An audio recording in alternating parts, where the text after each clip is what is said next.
All right, welcome. Um, Sadie, I think you're kicking this off, right? Do you want to do an intro here? Yes, sure. There we go. New computer, still figuring out where all the buttons are. So to those of us that are joining tonight, thanks so much for joining us right now. And for those of you who will be watching the recording later, thank you so much for taking the time to watch this recording. What's going to happen tonight is myself and our CEO, Alan Ellie Levine, will be speaking. Oh, a few people are joining from the waiting room. I'll just keep letting them in as they keep joining. But Alan, our CEO, is uh, obviously our CEO, and he's also very well educated on the history of the Israeli-Palestinian conflict, and also in particular Israeli-United States relations. He got his master's from Hebrew University there. I am currently a campus advisor for Hasbara Fellowships, and I am currently a master's student at Johns Hopkins Science University studying the Middle East, and in particular the Israeli-Palestinian conflict. I myself was a Hasbara Fellow, as was Alan. Um, Alan has been with the organization a little bit longer than I have. So we are very lucky to have his information and knowledge tonight. I will share my screen. I'm also way older than you, Sadie, so unfair Well, advantage. I didn't want to say that, but can you guys see my screen? We see it. Perfect. Oh, there we go. Now it's in presentation mode. So what we're going to do tonight is we're going to talk a little bit about what Hasbara Fellowships is for those of you who may be watching that aren't familiar. We're going to talk about the history of the conflict, have a little bit of a quick dive through U.S.-Israeli relations, and then a time for any questions that you might have. So Hasbara Fellowships is a Israel advocacy organization that focuses on campus advocacy for undergraduate students. Part of the work we do is our signature Israel educational missions, in which we take qualified student leaders to Israel to immerse them firsthand in the history, geopolitics, and cultural aspects of the conflict, just to name a few, and also simultaneously provide them with Israel advocacy tools and skills that they need to be able to take these experiences back onto campus and transform them in a way that is applicable to campuses at the times that they need it. So for people that have been on a Hasbara mission before, they're getting one of their first times probably on campus of dealing with what it means to be an Israel advocate in war on campus. And that's part of why the session is running, to dive into a little bit more about the history of the conflict and provide people that haven't had the chance to go on an Israel mission with us yet to gain some of the knowledge that we give on our Israel trips. So to frame a little bit of the history of the conflict, we're going to do a traditional Jewish approach and have 4 questions. I know it's not Passover, but I just couldn't help myself. This framework is also not my own. It is from a former colleague of mine, Daniel Rubenstein. He's an amazing guide, and he introduced me to this framework, and I just think it works very well. So the 4 questions we consider when we address the conflict is: what is Israel? What is Palestine? Who are Israelis? And who are Palestinians? And when we do this over 4 key dates of this conflict, we address the 1920s, 1947/1948, 1967, and 1993, and also kind of sliding in there 2005 and 2007. So let's get into it then. So the map of the 1920s is a post World War I map. The Ottoman Empire, which used to cover from India to all the way out towards Spain, has now collapsed, and the Allied powers have taken over this area. France and Britain are given control of the land that you see here, which is known as the Levant. And they are given this control by an organization called the League of Nations, which is this new organization that's meant to stop all world wars in the future, kind of get rid of this need for conventional military arms as a way to solve conflict.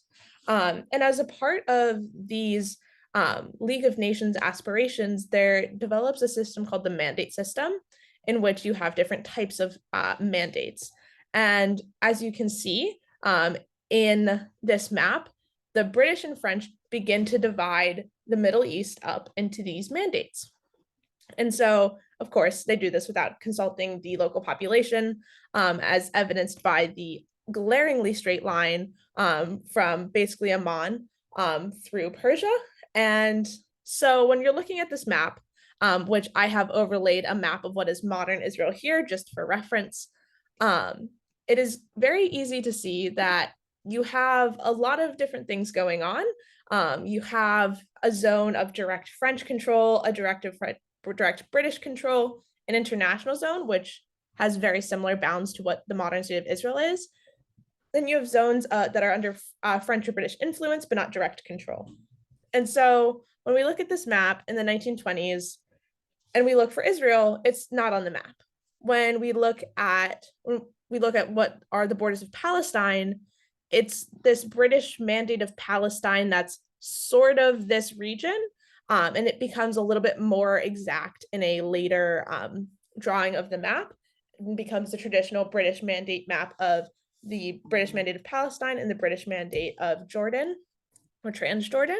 But as of 1920, there's also not a British mandate of Palestine on the map per se. And who are Israelis? There's no one that's necessarily identifying as Israeli in the modern sense that we know. But we do have people that live in this land that call themselves the nation of Israel, Am Yisrael, which is the name that Jews have used to describe themselves for thousands of years since the conquest of the land of Canaan in biblical times, and have called themselves through today. And then who are the Palestinians in this time? And this is often where people start quoting Golda Meir when she calls herself Palestinian, because people that lived in the British Mandate of Palestine at this time did carry passports that called themselves Palestinian. So Palestinian didn't mean what we think of when we think of it now. It meant something very different. And so moving on to the next map. Actually, first, do we have any questions about this map from anyone? Okay. If not, I'll move on. I know it's a lot of information, so.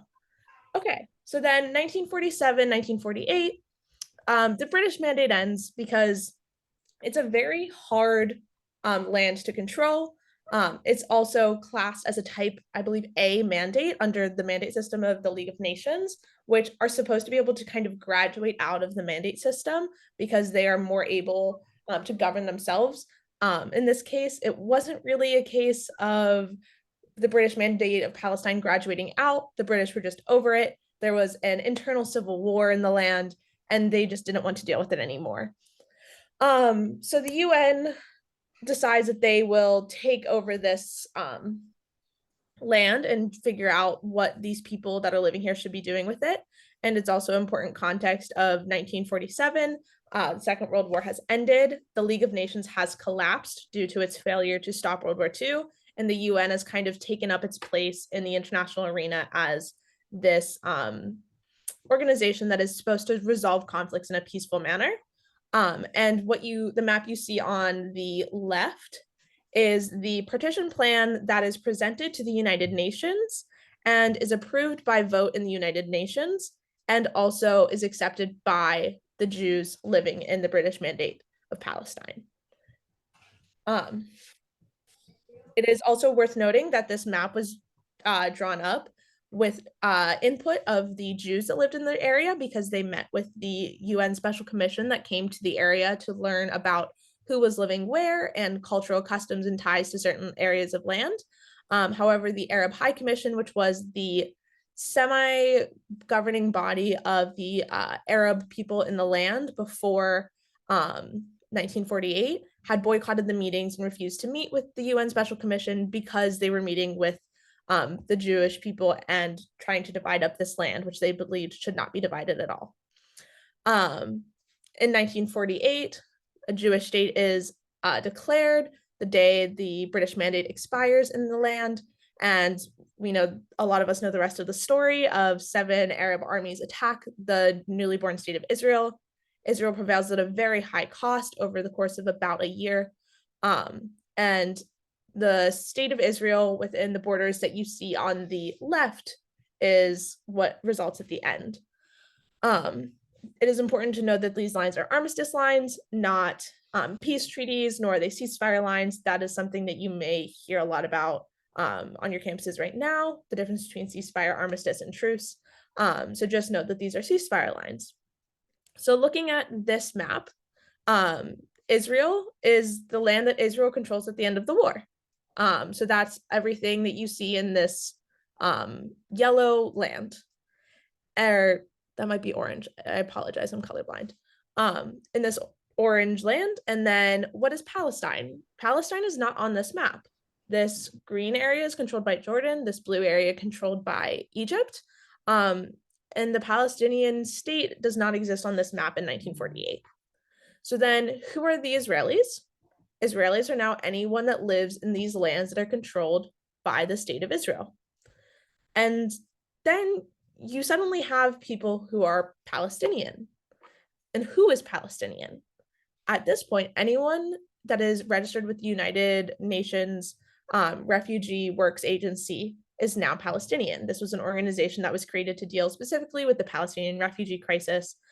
Despite the fact that there's other UN agencies meant to deal with refugee crises, this one was created separately, and there is a process by which these people registered to become refugees. And they also then took on the mantle of Palestinian.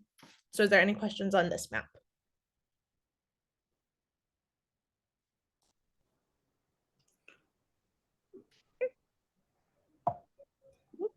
Oh, there we go.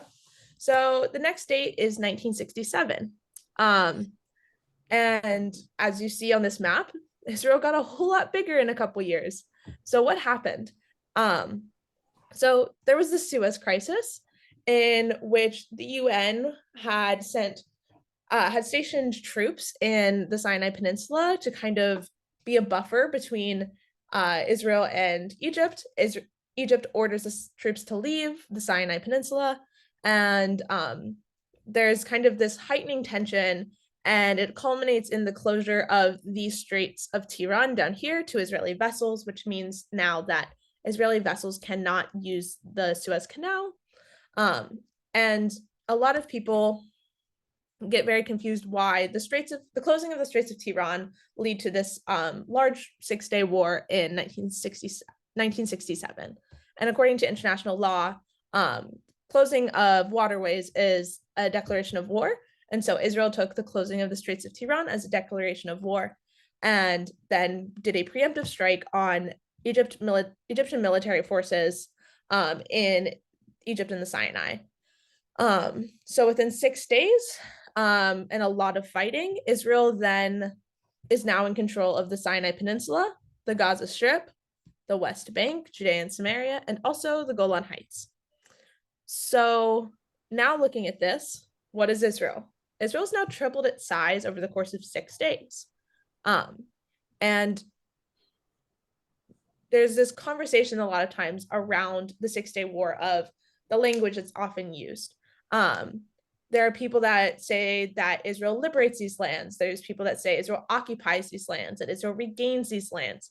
And there's also the narrative of controlling, reuniting, liberating, dividing, even some would say Jerusalem.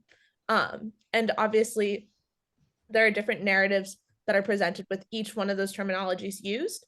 And as you develop your advocacy, I would highly recommend you develop learning how to use those words to portray the story that you are trying to tell about Israel. And so the land that is Israel is now all of this land, and that's a lot bigger. So what is Palestine? At this point, there's no governing body yet in the Palestinian territories that we might know today. However, there's also no land. So there's really no state here yet. And then who are the Israelis? So it's everyone that was living in those 1948 armistice lines And now there's a whole lot more people that are living in these lands, not so much the Sinai, but there's a decent amount of people that live in the Gaza Strip at this time, and there's a decent amount of people that live in the West Bank. Many in these territories are offered citizenship, some accept, some decline, for a variety of reasons. And who are Palestinians? So at this point, there are people that begin to identify as Palestinian, particularly those people that had registered in the previous generation with the United Nations. And this is a refugee status that is passed down patrilinearly and does not negate if you have other citizenships. So it's this very interesting case that begins to develop at this time with who is Palestinian. And it is also worth noting that some of these people that identify as Palestinian were offered Israeli citizenship in 1967 and chose to turn it down for whatever reason. So then 1993 is the year of Oslo Accords. And at this point, we're zooming in a little bit more tightly on the map of Judea and Samaria, the West Bank, just because there's a lot of nuance. And just to be able to see the map, it'll be easier. But just note, this isn't all of Israel. So Yasser Arafat, the leader of the PLO, the Palestine Liberation Organization, which is a terrorist organization turned governing power of the Palestinian people. So this man, Yasser Arafat, and Yitzhak Rabin, who is an Israeli prime minister, meet under the direction of the United States President Bill Clinton and negotiate in secrets for months and eventually reach the agreement that's now known as the Oslo Accords.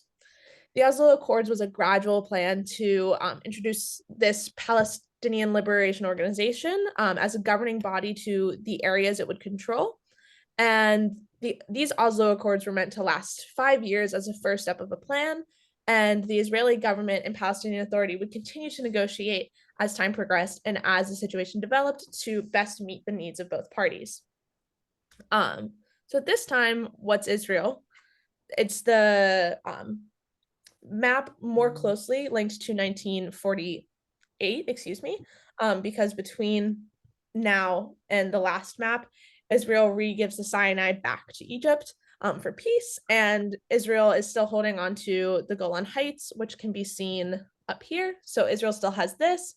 They still hold on to the Gaza Strip for now. They give back the Sinai. And so now we're back into the West Bank. So in this map, as you can see, the West Bank, Judea and Samaria is now divided up into different areas. As you can see on the legend here, areas A are the dark, C is the very light gray, and area B is in the middle. Area A is under full Palestinian control. Area B is Israeli security and Palestinian civil governance. And area C is under Israeli control. So the definition of what is Israel on a map begins to become a lot more complex and nuanced. And what is Palestine?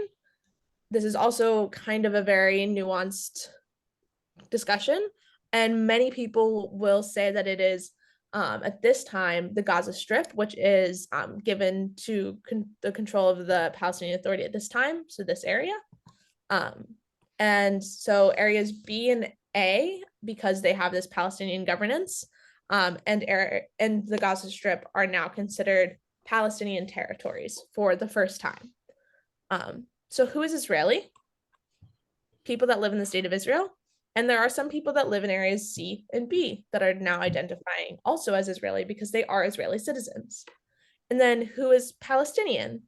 It's the same kind of instance as people from before. You have people that were offered citizenship in 1967, people that were living in the land in 1948 when the war broke out and for whatever reason went to areas that were not in the state of Israel at the end of the armistice agreements.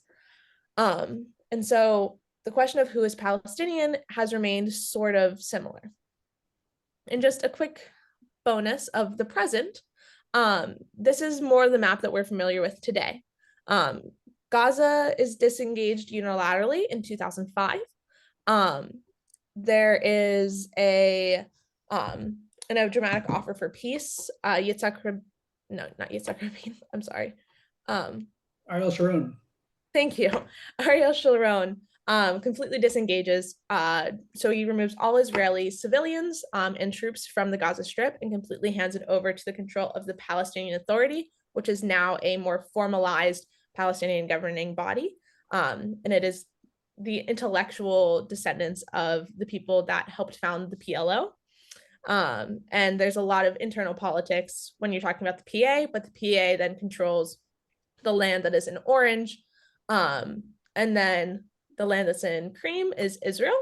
Um, and it's also worth noting in the year 2007, Hamas, which is the organization that we now know that governs the Gaza Strip, takes over violently the area of Gaza. And that is when the kind of current situation with Gaza that we know now begins to unfold.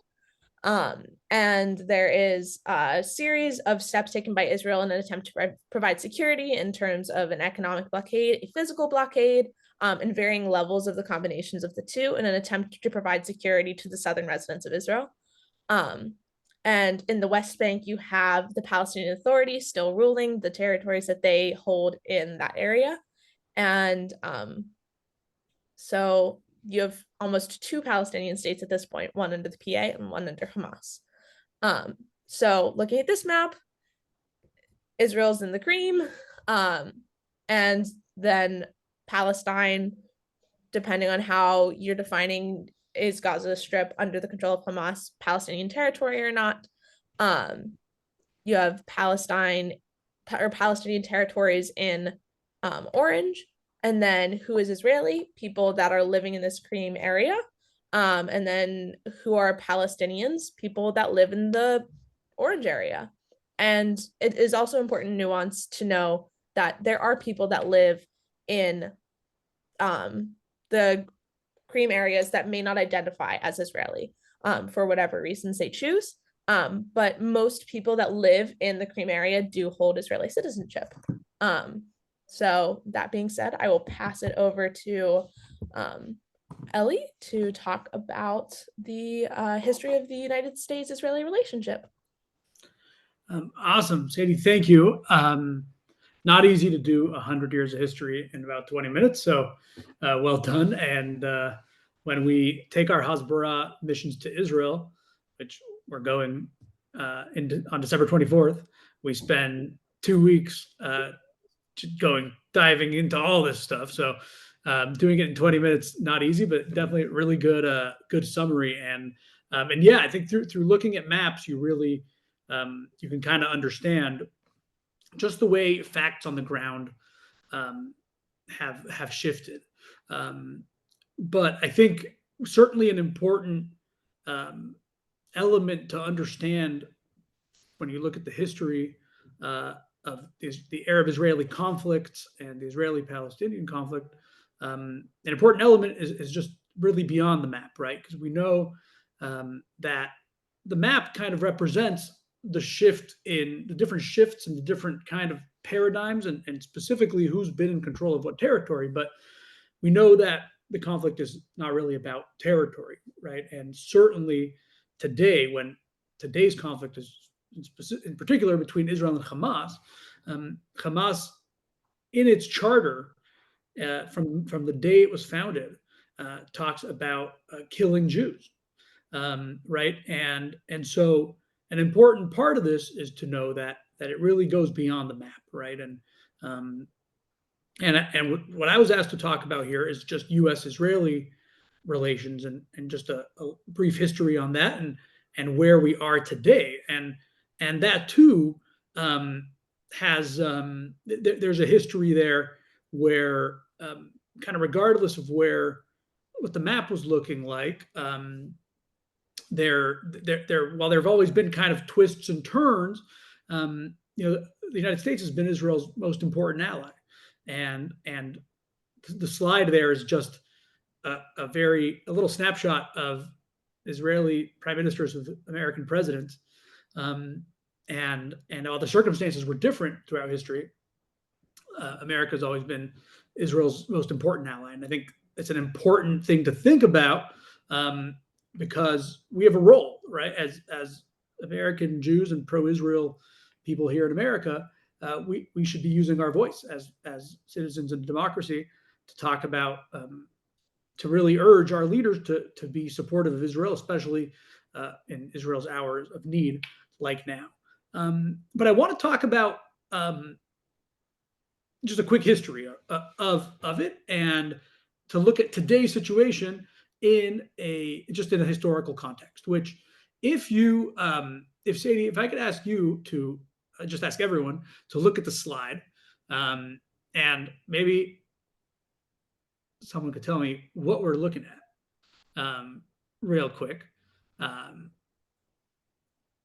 And if you're muted or driving or whatever, just guess it out loud to yourself. You might say we're looking at Israeli prime ministers with US presidents. But to be more specific, these are the various presidents who were in office during Israel's wars. So it's not every every American president with every Israeli prime minister on the slide. Those who were serving during wartime.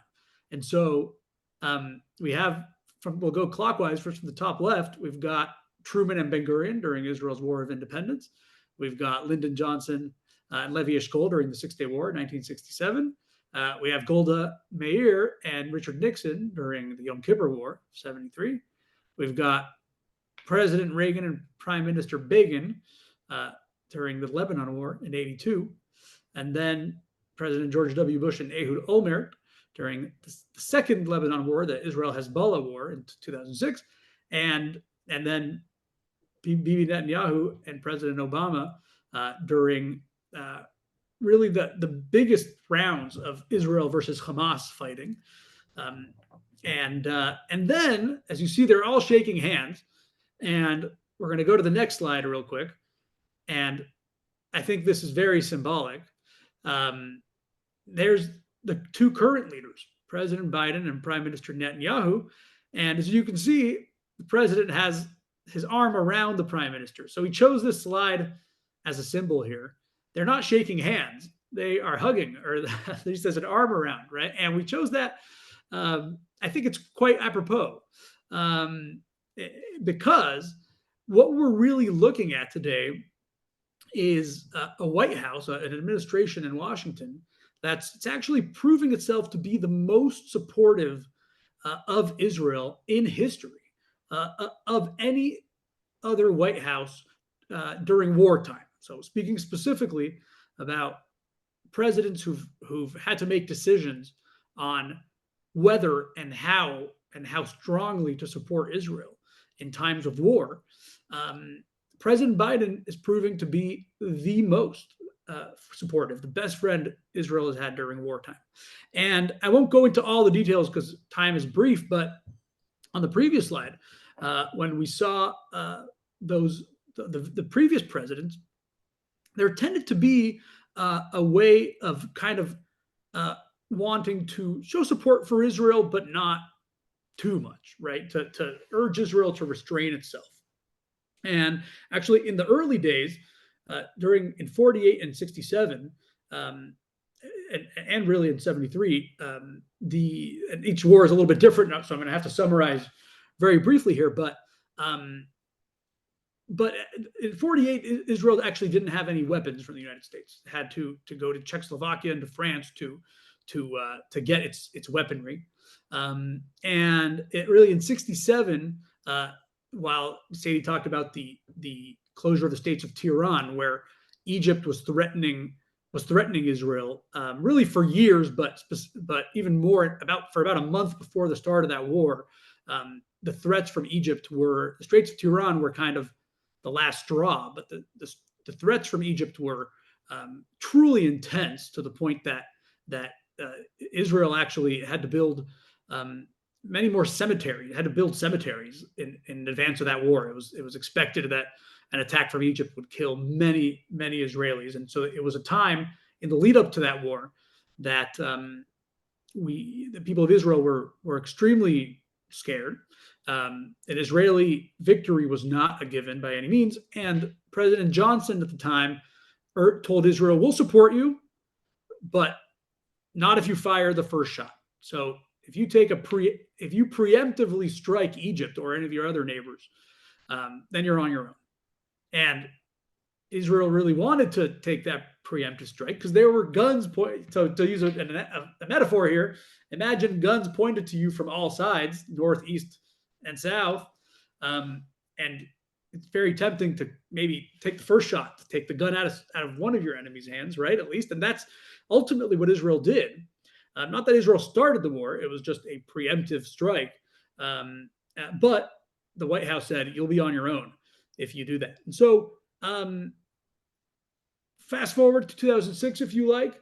At that time, President Bush certainly supportive of Israel, but then the clock was running out, right? And it was Israel has the right to attack Hezbollah, but then pressure at the United Nations, pressure from the U.S., pressure to stop the war, and ultimately Israel did stop attacking Hezbollah after 34 days. That was in 2006. And while a lot was achieved in that war, we're now here 17 years later, and Hezbollah has rearmed, right? Hezbollah has many more rockets and missiles than it did in 2006. So this time, Israel's government has made it clear it needs to be different this time.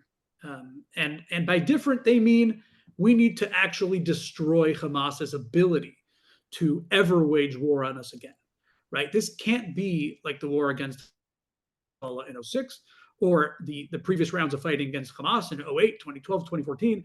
It can't just be we punch Hamas and give them a bloody nose and then go on with our day, right? We can't just do that, because when we've done that in the past, right, and everyone wishes that we could just get this war over with, just kind of end it now. We all wish that, right? But what the Israeli government's saying is we have to actually destroy Hamas's ability to ever pull off an October 7th massacre again. And that means that we're going to have to control the Gaza Strip.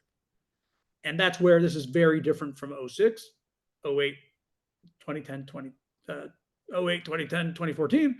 And the reason that's where it's very different, right? We're not just going to fight and go and then retreat back to our homes, right? The army will remain in Gaza when this is over, and that's just what needs to happen in order to save lives, right?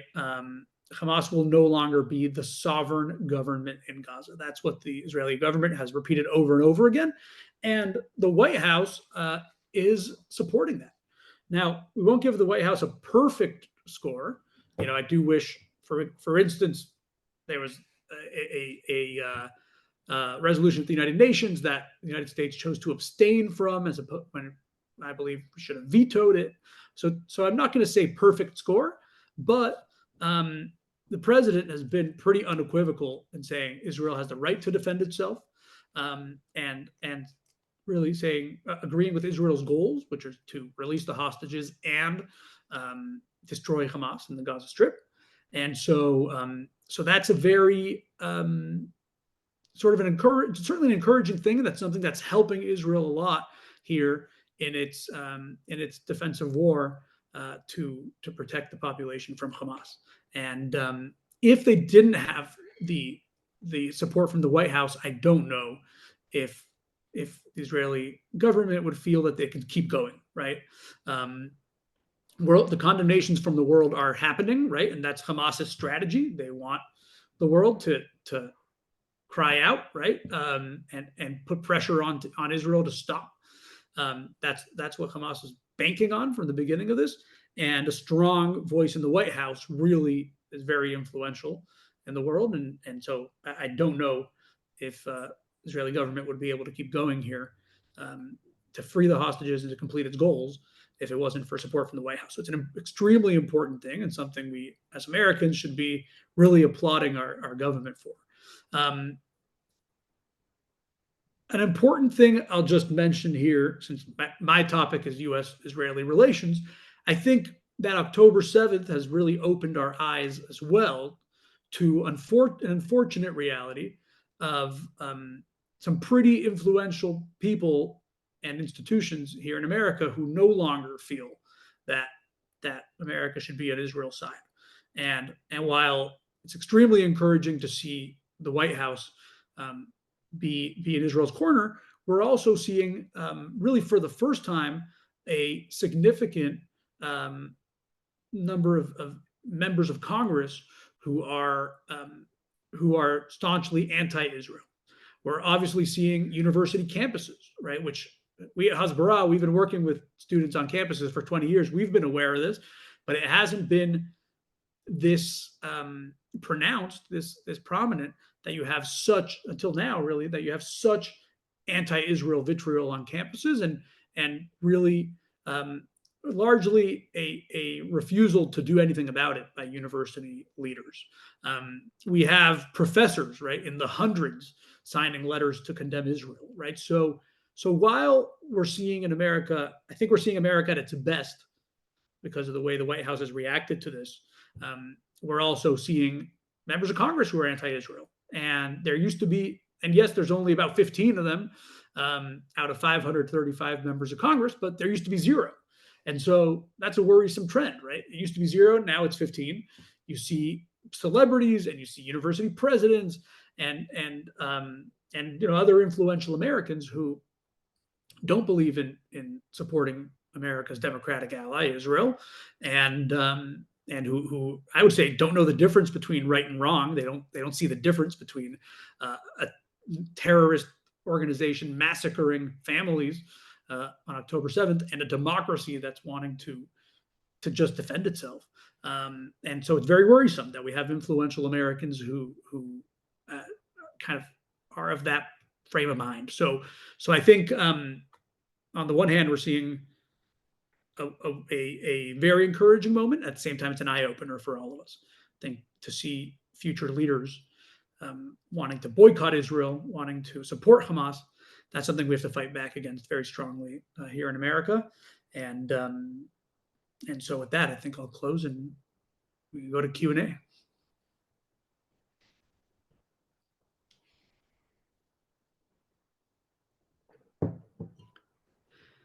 All right. And Sadie, I think you'll moderate Q&A. Yeah, sure. So if anyone has a question, either just raise your hand and unmute yourself or send it in the chat. Either really works. So just to start, I was wondering if you could talk a little bit more specifically about the role American-Israeli relations will play in the upcoming election cycle, and kind of how that may influence how Biden's support for Israel may maintain or increase, decrease. Right. Interesting. Yeah, interesting question. I mean, it's hard to know, it's hard to predict, and you don't want to predict politics because you'll always be wrong, is how the famous saying goes. But I do, and I think the president's, choice of his policies here, I think are utterly sincere. I mean, he's been a friend of Israel for over 40 years, since the early days of his time in the Senate. I've had a chance to meet him personally as well, because he's been at Jewish community events and he has been at dozens of those over the course of his career. I mean, I think I think there's real personal conviction there. It's also smart policy for America. I mean, it's actually pretty simple. If an ISIS type of organization, a terrorist organization, went in and massacred the civilians of any democracy, it's America's business to support that democracy. And so I think there's a personal sincerity from the president, and there's a smart policy choice. With all that said, you're asking me to talk about the election.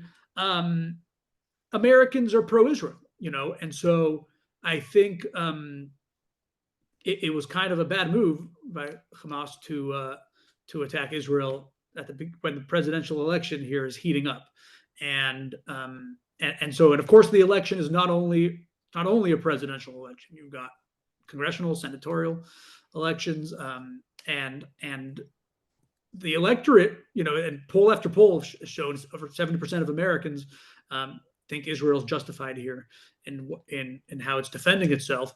And it's not like the other 30% are anti-Israel, because you've got the undecided crowd, right? So it's still a pretty small fraction of people who are anti-Israel. With that said, we should be worried about them. I think they should be considered outcasts. I mean, if you think that Hamas putting a baby in an oven is okay, I think you got to check yourself, and we should check you too. There's no reason that you need to be, if you're an American leader of any level, if you're the leader of a university, there's no reason you have to accept someone who's okay with Hamas. If you're the leader of a company, there's no reason you have to hire someone who's pro Hamas. And so we definitely want to kind of marginalize that type of offensive point of view. But all that to say that still a majority of Americans are pro-Israel. And so if anything, the election would help politicians be even more passionate. So. Yeah. Another question that I've been hearing a lot is, do Israel and Hamas both have to abide by the law of war in this conflict? Because for a lot of students on campus, their peers are saying that Hamas does not have to. And is that the case? Such an interesting question. Or actually, it's an interesting point to say Hamas doesn't have to. I guess it doesn't, because it's not a legitimate.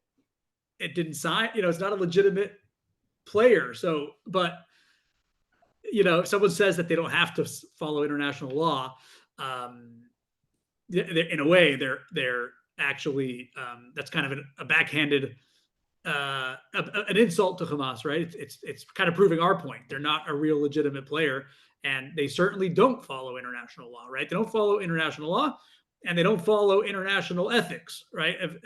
And they don't even try to. And so I wouldn't necessarily, if someone makes that point to you, I think what you're referring to, Sadie, is the argument that, well, Hamas doesn't have to, because they're just a bunch of ragtag, poor freedom fighters with no real weapons, and so they have to resort to these tactics. And so that's kind of where you're coming from on this question, right? Mm-hmm. Yes. And look, I would not engage with that question, right? Do they have to follow international law or not? Because that's not the question. Do they have to? I think it's the real question is a question of ethics. Like, do you want to align yourself with a movement who they put a baby in an oven? I mean, that's who they are. And I think we as Jewish student leaders, like, we should be pointing out and reminding people of the details of what happened on October 7th. I mean, put yourself there, like, tell it in story form. I mean, if you were Hamas, and you go into a family's home, you kill them. I mean, right? First of all, could you see yourself doing that for a cause? Is there any justification for some cause to go into a family's home and kill them? People in this room, if you were paid money to be an actor in a movie and I had you pretend to do that, I don't think you could do it without throwing up, and then not only that, you've massacred the family, and then you're left with a baby. The baby has no military value whatsoever, right? It's not going to help your cause to harm the baby. And you decide to kill the baby. And then not only that, you say, you know what? This baby needs to suffer. It's not enough to just kill the baby. I'm going to put the baby in an oven, turn the oven on, and let the baby burn to death. I mean, that's what, and it's so hard to even repeat it, but it needs to be said, and we got to take people there. Like, put yourself in that situation, pretend you were there for a second. And I think that really tells you who Hamas is. And I would ask an audience on campus, I mean, has anyone else, any other legitimate freedom fighting organization, has anyone done that? the Basques in Spain, let's say, or the Irish Republican Army, or has anybody done that? I don't think so. No one to my knowledge. I mean, the answer is no. Who do you think would do that? Do you think the KKK would do that if they had the chance? Do you think ISIS would? ISIS did similar things. That's who Hamas is. They're with ISIS. They're with the KKK. They're not with any freedom fighters. So So we have a question from Jessica, who's one of our current campus fellows. awesome. Um, Hi, Jessica. Hi, how are you? Thank you for hosting. Sure. So my question is, would you say that the 15 anti-Israel Congress members are like a significant threat? Yeah. I mean, I wouldn't say that they are those 15. It's more about what they represent, right? I mean, they are 15 out of 535. But that, but 10 years ago, there were zero. I mean, to think that there's a Rashida Tlaib who believes in boycotting Israel. She believes she's pro Hamas. She's the worst. She's with the worst of the worst of the worst. And to think someone like that can secure a seat in the United States Congress is worrisome. It's worrisome. And I think it was encouraging to see Congress censure her, which censuring is really kind of a symbolic punishment. There really nothing happens after that. But symbolism is important. And I think it's important that she was censured and her views are considered, unacceptable by other members of Congress. But still, I mean, it should be total embarrassment to every American that you have someone like that elected. And to answer your question, is it a threat? Look, right now they're 15. I hope that this is the most they ever have, and next year there's 14, and then 13, and then 0.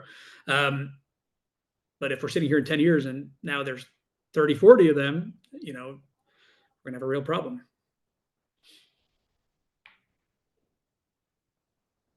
Thank you. Oh my gosh. Yeah, that would be a big problem. But yeah, hopefully it goes down from here. Yeah. I mean, and we've got to, and I would just add, like, this is where it's important to be active, right? We vote. We're active on social media. When you're a lot of our parents and when you graduate from college, donating is another way to do, right? You donate to the candidates you want.